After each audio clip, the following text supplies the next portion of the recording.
মেস্টে আসতো, এখন আসে না। পোয়া মাছ, রুই মাছ, কাতল মাছ সব মাছই বেচি, কিন্তু এখন সামুদ্রিক মাছ কম তো।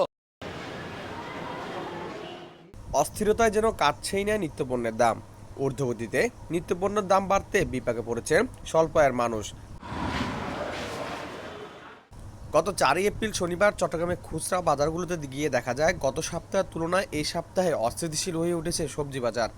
আকার ভেদে বর্তমান বাজারে টমেটো বিক্রি হচ্ছে 50 থেকে 60 টাকায়, শসা বিক্রি হচ্ছে 40 থেকে 60 টাকায়, গাজর বিক্রি হচ্ছে 40 থেকে 60 টাকায়, যা গত সপ্তাহের তুলনায় প্রতি কেজিতে 10 থেকে 20 টাকা করে বেড়েছে। মূল্যরে ঊর্ধ্বগতিতে ক্ষুদ্র প্রতিক্রিয়া জানাচ্ছেন সাধারণ ক্রেতারা। বাজার করতে আসা ক্রেতারা বলেন, দাম তো সব কিছুরই বাড়তেছে। আমরা তো মধ্যবিত্ত মানুষ, আমরা সব কিছুই খাই নিয়মিত। মাছ মাংসও চলতেছে, আবার তরকারিও চলতেছে, সব ঠিক আছে। মাছের দাম তো অবশ্যই বাড়তি, তরকারির দামও বাড়তি, মাছের দামও বাড়তি। বলতে গেলে করতেছি, গরম হলে তো খাইতে হবে না তা না, সব কিছুই চলতেছে নিয়ম অনুসারে। একটু তো প্রবলেম হচ্ছে গরমের জন্য। ঊর্ধ্বমুখী এই দ্রব্যমূল্যের প্রভাব পড়েছে মাছের বাজার ও ফলের বাজারে।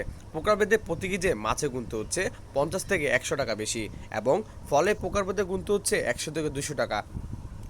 তবে কয়েকজন বিক্রেতা বলছেন গরম বাড়ার কারণে এসব নিত্যপণ্যের দাম বেড়েছে। টমেটো 40 টাকা চলছে। হয় না, আমাদের এখানে প্রথমে পারমানেন্ট কাস্টমার। ভাড়া নিয়ে আমাদের কাস্টমার যদি বলে এটা 50 টাকা কম, আজকে 50 টাকা বাড়তে 50 টাকা কম, এরকম আমাদের ক্রেতার সাথে কোনো তর্ক বিক্রি হয় না। মেস্টে আসতো, এখন আসে না। চান্দা মাছ, পোয়া মাছ, রুই মাছ, কাতল মাছ সব মাছই বেচি, কিন্তু এখন সামুদ্রিক মাছ কম তো, এর জন্য বেচা কিনা একটু খারাপ।